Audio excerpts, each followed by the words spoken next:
kituo hichi cha leo ambacho umekifungua, kati ya hivi vitatu, hichi ni kituo kikubwa kuliko vyote.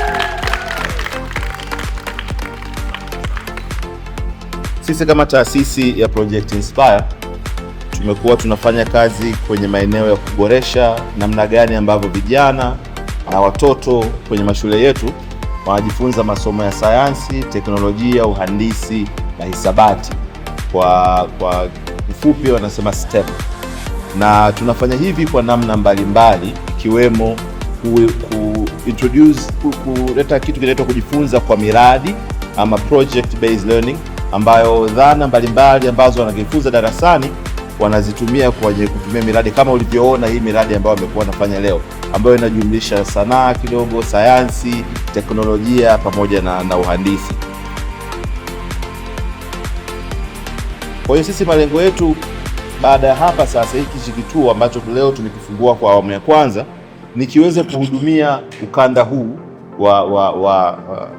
wa nchi, kwa maana hata wale ambao walioko Kigoma, Dodoma watakaweza kuja Songea, wapi wanaweza akaje kwenye kupata kituo. Kwa hiyo kituo ni cha mkoa, ndio maana tumefurahi sana mtu wa hadhi ya mkoa wa leo kuja kuwakilisha, kwa hata mashule mengine au vijana wengine wapate fursa ya kuja hapa. Kama ulivyoona mheshimiwa mgeni rasmi, hapa kwa sasa tuna vifaa mbalimbali hasa vya teknolojia, lakini hata huko nje umeona kuna vifaa vya ufaraguzi ambavyo vinatumika kwa ajili ya kurahisisha ufundishaji wa baadhi ya dhana za sayansi. Nipende tu kusema kwa initiative hizi na kwa jitihada hizi ambazo wenzetu wa serikali mnazifanya, ninaamini kwamba na sisi tunaenda kubadilika. Tutoke kwenye kuwa wategemezi sana, twende kwenye kuwa wabunifu, watengenezaji wa vitu vyetu wenyewe. Watoto wangu wapendwa, siku nyingine tuje tuwaone hizo vifaa mnavyotumia kutengenezea taa za barabarani na taa ziwake, hivyo vifaa mvitengeneze nyinyi, sio tena muwe mnavinunua.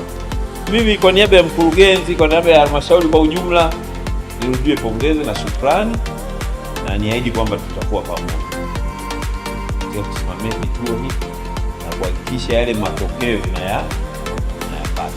Na kwa watoto na wazazi, tushukuru Mungu, na tunapoendelea kwenda kwa nyumbani tuendelee kuomba na kuwashukuru na kuwabariki hawa, kuwaombea ndugu zetu wanaotusimamia. Nilikata utepe kuashiria kufungua rasmi kituo chetu, lakini basi nitamke tena rasmi kwamba kituo chetu cha Tabora STEM Park kimefunguliwa rasmi. Asanteni kwa kunisikiliza.